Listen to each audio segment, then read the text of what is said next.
There's no such thing as free will. It's important that we realize there's no free will. If you do believe in free will or you're not sure, stick around, get your mind blown. The concept of free will doesn't really make sense. When people instinctively claim to believe that free will exists, it's sort of like that feeling when you say, I made this decision and it could have been otherwise. That second bit is pretty important because you can still have decisions whether or not this thing called free will exists. But when you start to say, I made a decision and it could have been otherwise, the outcome could have been different, or it could have been any other way than it was, that's when the illusion is snuck in. It's clear that decisions exist. There's no point debating or discussing that, but it's that second part where it's like something was done, decision was made, an action occurred, or there was a situation, and then now we're saying, but there was truly the possibility of something turning out differently. I feel like that's intuitively true, but if you think more carefully about it, then we start to realize that it's only a feeling that it could have been otherwise. We have those kind of thoughts because we weren't aware of all the different factors and conditions that led to things being a certain way. Say if you're watching a sports match and it's like Roger Federer versus Nadal, and we have no idea who's going to win, and the match is so close, and it feels like it could go either way, and sooner or later, Federer comes out on top. And when we review that situation, we could analyze the whole match and say, if only at that point Nadal did something differently, or if only at that point he took advantage of this or that, right? We tend to say, if only this were to have happened, then the outcome would have changed. And I think the reality is, it's true that we can imagine different outcomes happening, but at the end of the day, only one outcome ends up happening. And it's the outcome that all the conditions and all the different factors and variables, the infinite number of factors and variables, the countless factors and variables that led to the way things were. And it's just often in our imagination where we're like, well, this could have happened, that could have happened. I feel like that's an instinctual and an intuitive way to think. But if you really think about it, in reality, things only happen a single way. So it's pretty much just in our imaginations that things could be any other way. I don't think thinking that way is silly or there's no utility to it. But if we take it literally that things could have been another way, then that's where I feel like the idea of free will just gets snuck in, because we think there are multiple different outcomes when we're unaware of all the different variables and factors that go into determining the outcome. It's just practically, it's impossible to know every single factor, right? So then we start guessing and predicting. And I think the mistake when we think free will is true is we imagine that those could have actually happened rather than realizing that, hey, those are just what we think could happen because we're not sure, which is part of the excitement in where it's like a tennis game or something. But it's sort of like the weather as well. The weather only turns out a singular way. But before it happens, there's a forecast. That forecast might change. But the thing is, if the system was perfect, it would, in theory, predict the weather with 100% accuracy. And it's not like this could happen, that could happen. There's a certain percentage that it could rain, etc., etc. We imagine multiple possible realities. That's a crucial point to understand when we're thinking about free will. A lot of it is imagination that things could have been another way because we're not aware of all the different factors that led to things turning out that one certain way. And perhaps we give too much emphasis to a sense that I could have done something different. And it is intuitive, right? And you can think of simple examples. The beauty of the simple examples is that it's easier to understand clearly. They make the situation easier to understand. Then the reality of free will existing or not, they extend to other examples. So let's say earlier today, I had an option between choosing a banana smoothie or a strawberry smoothie. And I thought about it clearly and I was like, weighed up the pros and cons. I went with my intuition. There was some process that led me to making the decision.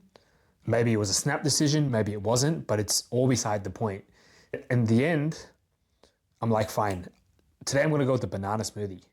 So that's an example where when we look carefully at it, there's no other way that could have panned out. I think when you give this thought experiment to people initially, they're going to be like, yeah, nah, but then I could have chosen the strawberry smoothie. So it could have been another way. But the fact that only one outcome eventuated means that was the only outcome that would have eventuated. The rest is merely imagination and thought, right? Maybe next time you'll get the strawberry smoothie, but that's next time. We're talking about that one singular moment. The only one thing could have happened. And next time, only one thing could happen. Since we don't know, since we can't predict the future with absolute certainty, we're going to say, yeah, it could be strawberry or it could be banana, right? But then the fact is, only one thing eventuated.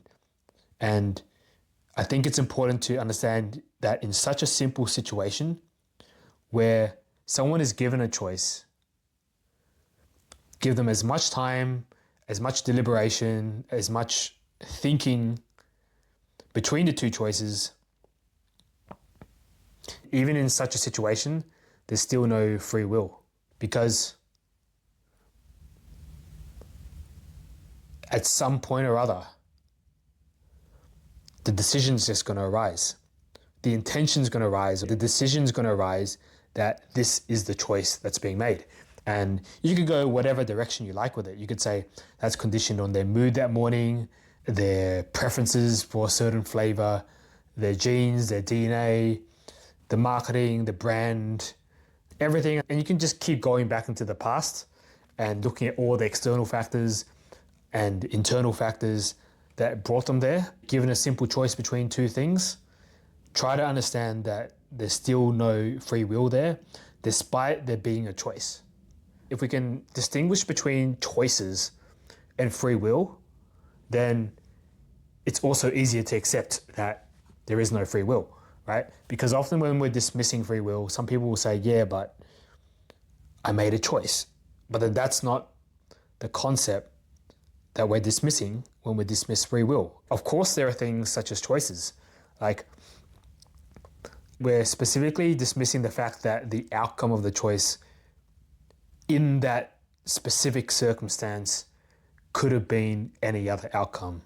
And in that specific circumstance, since we can't read every factor and understand fully how the mind's working and how that decision is going to be made, you could only confirm with 100% accuracy after the decision was made, but then the fact still is only one thing happened, right? But there was a choice. So we can still have situations where someone is given a choice and where someone isn't given a choice. We can still keep the concept of choices, because when someone is presented with options, or when we feel like there are multiple options and there's the opportunity to go through a process to choose between those options, that's when decisions and choices still exist, as opposed to being forced. So you go to a shop, there's only banana smoothies. You could say, yeah, well, there's no choice. You're going to choose a banana smoothie. That's one where there's no choice. Choices and decisions versus free will. And the other thing is also freedom versus free will.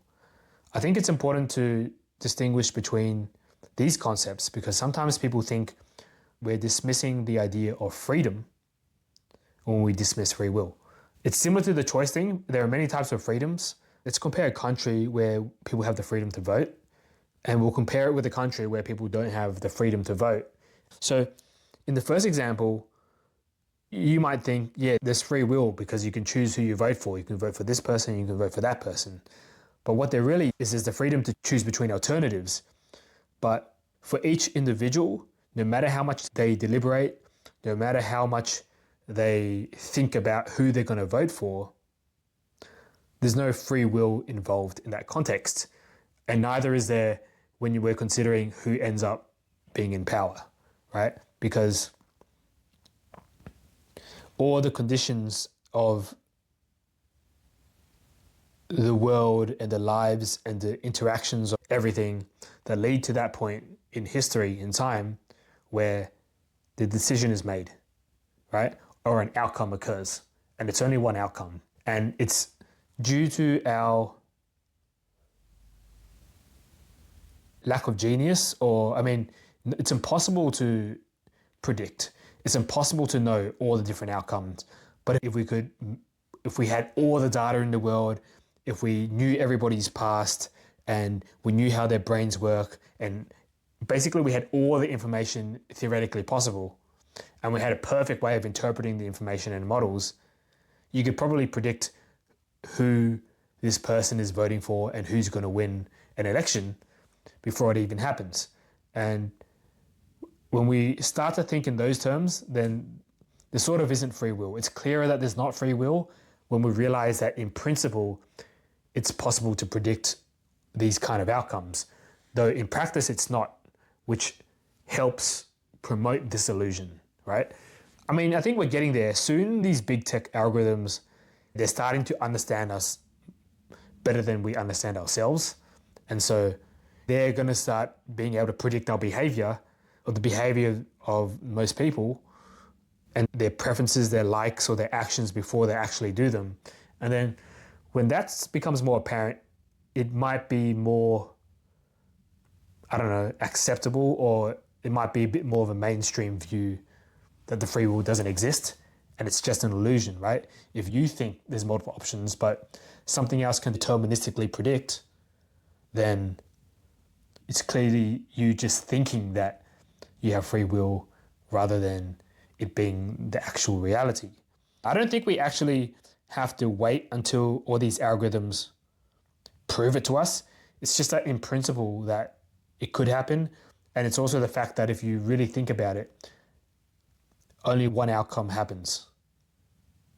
Back to that example where people can vote, they have a type of freedom compared to the people who can't vote. In the country where people can't vote, then they don't have that freedom, right? So you can still come up with examples where it's sensible to be like, freedom exists here to a relative degree, freedom doesn't exist here to a relative degree. This person has a choice, this person doesn't have a choice, etc., etc. But the important click to make is that in all those situations, there's still no free will. That's the potentially confusing bit. Now, why is this a particularly important thing to wrap our heads around? Or why is it even useful? Like, cool. To an extent, it's like an intellectual game. We're coming up with abstract examples, thought experiments. Is it like all just mind games and intellectual gotchas? Well, the reason why I think it's cool is it promotes some positive and wholesome mind states, and it also removes the basis for some unwholesome mind states. So if you're the type of person who believes free will exists, then when someone does something wrong, you feel justified in blaming and potentially hating them, right? Because the underlying logic behind that justification is they did something bad or harmful and they could have done otherwise, right? But in the no free will paradigm, it's like things couldn't have actually eventuated another way. So in that sense, the perception of the same perpetrator,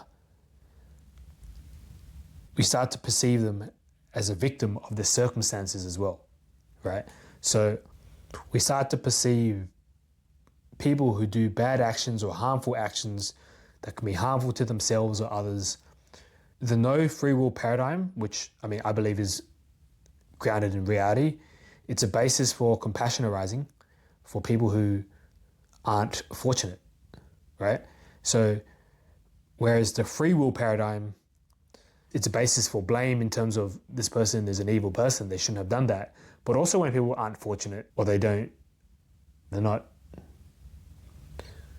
thriving in life, having a prosperous life, it's easier to say, yeah, but it's all their fault, or they could have chosen otherwise, or it was all them. It's all because of them, right?